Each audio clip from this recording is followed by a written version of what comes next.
BBC Sounds. Music, radio, podcasts. Hello, it's Anna Hill here with Farming Today podcast, where we tiptoe through the tulips in Norfolk, join driverless tractors in Yorkshire, and we hear why one countryside charity says land classification in England is decades out of date. If we have less land available to grow food on, we need to know which land we're kind of trading away for other purposes. We want to see the classification that is used for making decisions about land use be accurate. Otherwise, what's the point? First, though, today we dive straight into the future to see a crop of parsnips sown, grown and harvested by robots. Sarah Falkingham joined farmers in North Yorkshire to see how one supermarket chain has grown a veg crop with robots from planting to harvest. I've come into a field just south of York, and I've seen something I've never seen in over 20 years of reporting on rural affairs. It's an autonomous cultivator. So just think of a tractor with the front of it taken off and the cab taken off, and you've left with the caterpillar tracks, and behind it is dragging a cultivator, but there's no human involved. There's just Peter Robinson here on the side with like a joystick. Basically, you can do all applications of arable farming, from primary cultivations all the way through to seeding and spraying and fertilisation.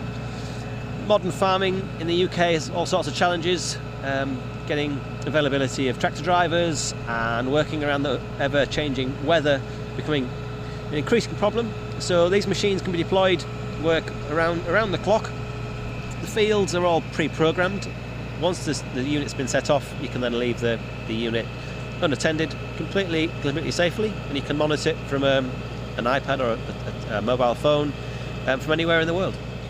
Now, you've been involved in a trial that M&S have been running not very far from here to do 10-acre field of parsnips, completely autonomous from cultivation up to the point of harvest. How has that gone? Because it's the first time it's been done. Overall, great success. The Agbot here went in and cultivated, ploughed and created the beds for those parsnips to be planted. Then a different type of robot came and established the crop, and then back through the crop, hoeing, reducing the needs for herbicides and pesticides. So less diesel was used, and again working with the weather, so not being so tied to the working day, so we can get more done quicker and get more crops established at the right time of the year. My name is Richard Hinchliffe. I'm a farmer from East and South Yorkshire, just north of Doncaster. Have you seen these in action before? Never. I've seen them in the farming press, but never one in person. It's incredible. Would it suit your farm? Just needs developing so that you can monitor implements a bit better. So if there's a bung on for the implement where it gets bunged up or something, then it'll stop and alert you. But I'm sure that's all to come for future. This is for first stages. David Hinchliffe, I think this is absolutely mind-blowing, to be honest. From when I started farming, a big tractor was 50 horsepower, and we employed certain times of the year maybe 14 or 15 men on the farm.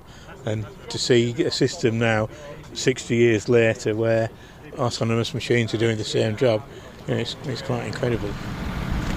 As well as automated cultivation equipment on demo here is a automated spot sprayer. You'll have seen the typical boom sprayers in the field with the big wide wings. This one in front of me has got cameras above the boom, and I have with me Colin Taylor, who's demonstrating it today. How have the cameras been trained then to spot weeds? Green on green particularly. We use artificial intelligence. Previous to this, we have captured millions of images of weeds. The main weed that we target is called docks, and we've shown these images to the software system, and that software model has now understood what a dock is. We then take that software model and put it into a computer that is on the sprayer. All it looks for is that weed in that image all day long, and when it sees it, and then as we pass over it with the nozzle, it activates the nozzle just for that weed. We only spray the weed, which results in, on average, probably about 85% chemical saving. Colin Taylor there, ending that report by Sarah Falkingham. Now it's that time of year when flowers from spring bulbs are in the shops, daffodils and tulips. There's only one farm left in the UK that still grows its tulip bulbs outdoors, P.S.&J. Ward near Kings Lynn. After the tulips have flowered in the field, the bulbs are harvested and stored, then they're brought into glasshouses where they produce the flowers we buy in the shops. Manager Mark Eves showed me what they do, starting in the glasshouse where this spring's tulips are growing. I'm looking out over this big greenhouse. These shoots are about, 4 inches high, aren't they? They're all sitting there ready to go. Yeah, so these have had 3 weeks in a cold store at 7 degrees, which is the optimum rooting temperature. So once you've got the bulb in, you want the roots to come out ready to feed. So once we've done that, they then come in the glasshouse, and for about just over 2 weeks, for them to grow from probably a 2 centimetre tall shoot all the way up to a 30 centimetre flower. What we're doing is we're holding these at 16 degrees, which is fed by a biomass boiler, so keeping our carbon footprint down as well. And then these will grow up to the point of flowering, where they're then picked and processed. And we can see on the other side then where they've grown up. As you walk through the nursery, you'll see some in very small stage, some in medium stage, because we pick so many each week. How many tulips do you think you're getting out every week, say, during the high season for you? About 1.5 million. I'm pulling a face. You're looking relaxed. Yeah, anything from 500,000 up to some of the peaks of 1.2, 1.3 million. But the return that you're getting from a supermarket? Each one of those bulbs you see in that glasshouse today were at least 10 pence. And then we're getting 19p for the flower. For the amount invested, it's nowhere near enough, really. And the future then? Things will change. They've got to change. I think we need to work closer with supermarkets. We need to work tighter with them. They need to understand where the risk is and who's taken that risk. Farmers are not greedy, but what we do need is a better return. This is the only tulip farm in the UK where bulbs are still grown outdoors. So we're now going to look at the machinery that's used to do that and visit the field. The technology we use to plant, it's about putting them evenly through the field, spaced out, so that bulb has got the maximum amount of area to grow around, but not too much area, because then it costs too much money. They're distributed neatly through a net. So as the bulbs come off of that silver part, the net's going around this roller, one below, one above, and then nipped between the net. So the bulbs are resting on a net, and they have a net above them. Why are you doing that? We can pull that net out of the ground as much as you would if you had a bag of netting with something you buried there. You pull it up and all you've got inside that netting is the bulbs. Well, we've come out to the field now, and we're just going to come to the edge of this tulip field where we can't see any tulips at the moment, but obviously they're just under...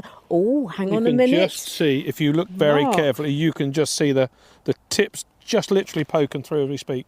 And then once these are flowered, and you're looking about 2 months from now they'll be in flower, then we'll come through and take all the heads off. So we're taking that off, all that energy goes back down into that bulb, and ultimately the bulb is what we want. When you actually have them in the field, though, in flower, that's when people want to see them, isn't it? You had a lot of visitors who you didn't really want in your fields because it's dangerous, isn't it? You've got a lot of machinery in there. What did you do? So what we decided to do was to dedicate one field so visitors could go to one field. So then we spoke with our local hospice. The first year we raised £21,000. The next year was 90,000. Then we went to 140,000. And last year, just amazingly, they raised £330,000. How many visitors? About 30,000. It is actually lovely to see the joy and the excitement of people coming into the field. It gives on so many levels. It's a pleasure to be part of it. Mark Eves there from P.S.&J. Ward, the tulip growers in Norfolk.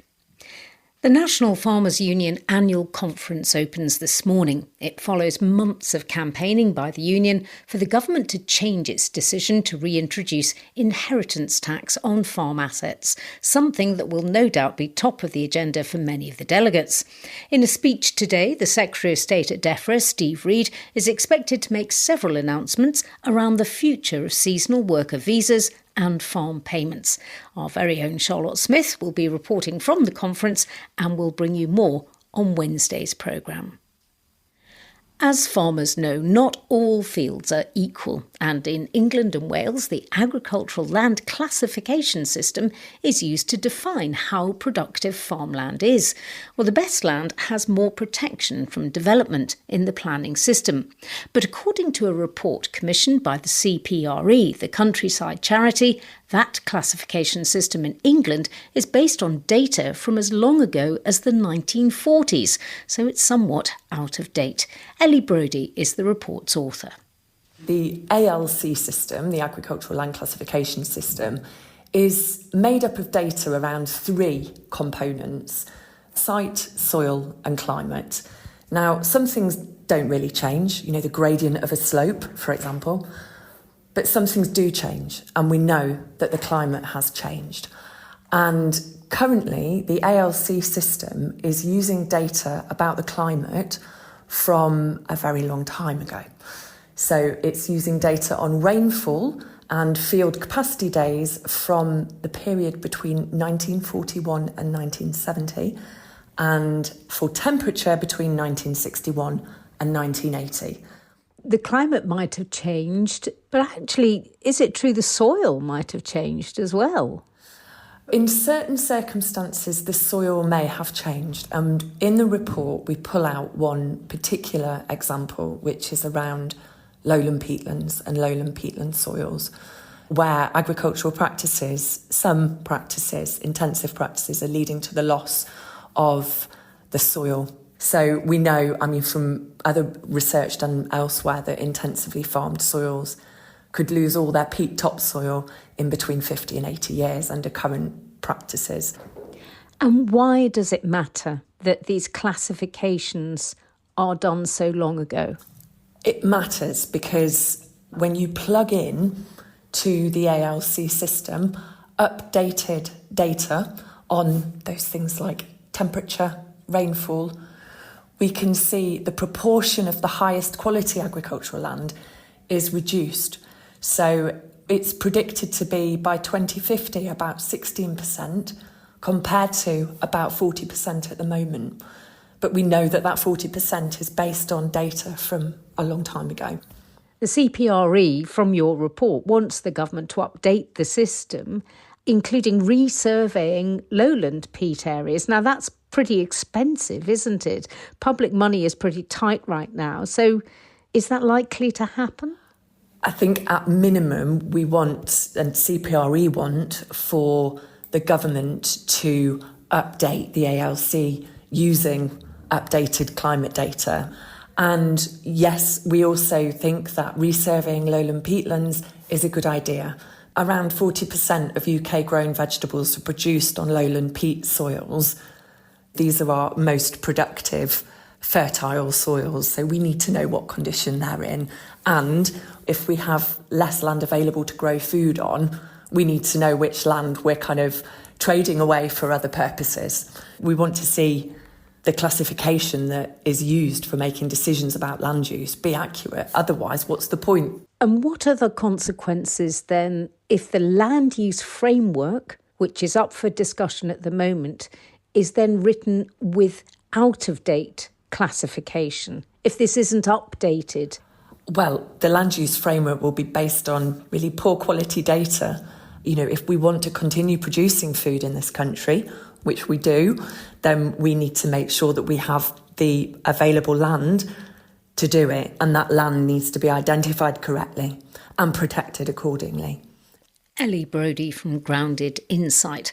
Well, the government consultation on a new land use framework opened last month, and as part of that process, DEFRA told us it will be consulting on updating the agricultural land classification system to ensure that land quality data is accurate and comprehensive. That's all from us today. I'm Anna Hill. The producer is Heather Simons. Farming Today is a BBC Audio Bristol production.